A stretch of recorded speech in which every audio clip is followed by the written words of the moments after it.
about it. And I challenged a lot of people to come out, and in the first showing, I had about 200 faces that nobody had ever seen, people that could easily be my grandparents, people that were looking, you know, somewhat, with a little bit disdain on some of us, you know. Sit down, watch this thing, and when I got up to speak afterwards, you know, I could just see the shocked look on a lot of their faces, this being the first thing that exposed them to 9/11. And it was just a good feeling, and I said to these people, you know, again, I give everything I do away for free online. You don't have to buy a DVD. If you saw something in this documentary that upset you or that made you think twice, please go home, find a link, and email it to all your friends, all your family, and tell them to watch it immediately. So, you know, I just keep trucking, man. If somebody wants to have me out for a showing, I try to make it out there. If I can't make it out there, I try to make it available to them so that they can put the showing on. And, you know, I want to keep doing this for the rest of my life. I mean, there's always going to be evil in the world. There's always going to be corruption. And there's always going to need to be people behind the Constitution and Bill of Rights if we are going to remain something of a sovereign nation or something of sovereign human beings that care about each other. Well, Jason, you have an open invitation here by us, We Are Change North Carolina, to come here anytime that you like for a showing of Fabled Enemies, sir. Well, thank you. Or your next film, for that matter, if you prefer. But hopefully I'll have this next film done by this summer, but we'll see. I mean, these things take time. At the very latest, I want to see this out in January of 2010. Well, in closing today, Jason, I want to thank you, one, for joining us here on The Real News. I consider you a true patriot, a hero in the fight for the truth. It was an honor to have you on The Real News, and we would like to have you back on from time to time. Is there anything else that you would like to add before you go? You know, I just want to encourage people out there to go do their own research. Check out, you know, Loose Change Final Cut. Check out Fabled Enemies. They're absolutely free on Google Video. And then verify the information for yourself. If you don't agree with me, challenge me. Make your own films. Make copies. Hand them out. Be part of the solution. God bless you, Jason. Thank you. Thanks, Jason. All right. Bye-bye. Bye. All right, we're going to go to a break, and then we will come back with your phone calls here on The Real News, WSIC 1400, WDSL 1520.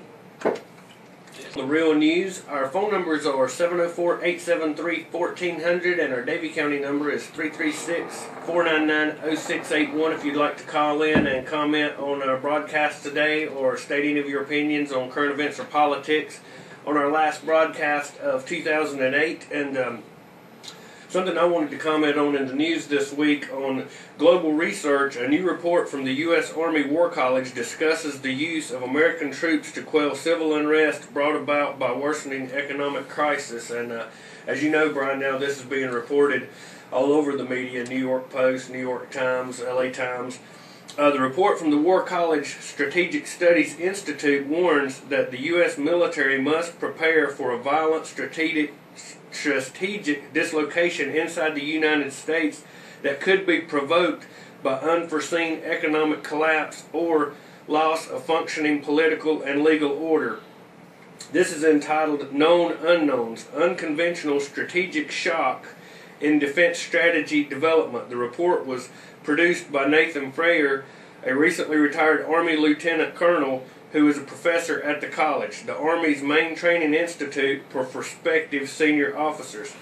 He writes, to the extent events like this involve organized violence against local, state, and national authorities and exceed the capacity of the former two to restore public order and protect vulnerable populations, the Department of Defense would be required to fill in the gap. So, what do you think here, Brian, when we're seeing our military actively preparing for civil unrest in the event of an economic collapse? I mean, and it's in our mainstream media now. Well, it should tell the anyone that's, you know, capable of critical thinking that there's obviously something going on here, that this just isn't something that should be ignored. Or he goes on to write that widespread civil violence inside the United States would force the defense establishment to reorientate priorities in extremities to defend basic domestic order. An American government and defense establishment lulled into complacency by a long secure domestic order would be forced to rapidly divest some of its most external security commitments in order to address rapidly expanding human insecurity at home. I mean, it's like they are predicting rioting in the streets of America coming soon, just like we saw our Congress discussing martial law on the floor of Congress before they passed out this ridiculous bailout. Something else that we talked about earlier in the week, and I wanted to comment on, it was reported this week, the Great Depression has reached Detroit. The average price of a home in Detroit is now $18,513, and the unemployment rate has reached 21%, and it's expected to get worse. Detroit is facing a crisis of epic proportions that officially puts Detroit's... we're going to go to the phones. Hey, you're on the Real News. Hey, good morning. How y'all doing this morning? Good. How about you, sir? I'm doing good. I was just listening to your interview with Jason Bermas, and I thought it was excellent. It helped me understand a few things after watching his videos. That interview did. I do have a question for y'all. Have y'all seen this newly released 2 videos? They're about 3 or 4 minutes long of the, to quote Donald Rumsfeld, the missile hitting the Pentagon? I have not seen a video of... You're saying new video, sir? Right. It was released, I don't know, 2 or 3 or 4 weeks ago. It's actually the same old video. It's just like 2 minutes before the missile hit, and you know, maybe a minute or so after. The one where it was those 5 frames. Exactly. I mean, you really don't see anything other than an explosion. Well, you see a white streak. That's it. What amazes me... Coming in and then hitting the video. Hitting the Pentagon. Well, what amazes me about the Pentagon story is I've been to the Pentagon, and not only is there cameras everywhere, everyone there has a camera, and magically on September 11th, no one got any footage. This is Washington, D.C., folks, where there's, you know, a tourist every 6 feet with a camera, and there's absolutely no footage whatsoever of this massive airplane looming down, striking the Pentagon. I mean, come on. Well, and I don't know if it was Loose Change or one of the other many documentaries out on the events of 9/11, when they were, the news people were interviewing people, eyewitnesses. The eyewitnesses were saying that it looked like a small jet, or one fellow said it looked like a missile with wings. You know, he was describing like a cruise missile or a Tomahawk. And you never hear anything of that, and the 16-foot hole and no wreckage.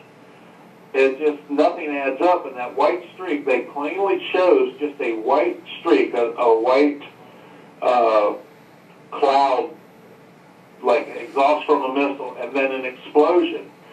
And just a couple weeks ago, Alex Jones had a woman, had her lawyer interviewed on his radio show, who was suing the United States government for she was inside the Pentagon and was injured. And she is suing, and her husband's a 9/11, her lawyer is a 9/11 truther, and they are, they were talking about the fact that where is all this fuel that should have been, there was really no fire. There was an explosion with a big, flames, but there was all the fuel that was supposedly on this plane, that was it. Nothing really got burned up. And this so plane, a lot of unanswered questions. This plane just coincidentally happened to hit the area of the Pentagon, which was not only under renovation, which was mostly vacant, but it also housed a large division of the accounting area of the Pentagon, in which was trying to find the $2.3 trillion which disappeared the day before. Well, I didn't know that, but that sounds a lot like Building 7 coming down in New York. It just happened to have all kinds of stuff, people going to trial and things like that was destroyed. we've got another phone call. We certainly do appreciate you calling in. We're going to try to get everybody on today, but certainly do appreciate you raising those items.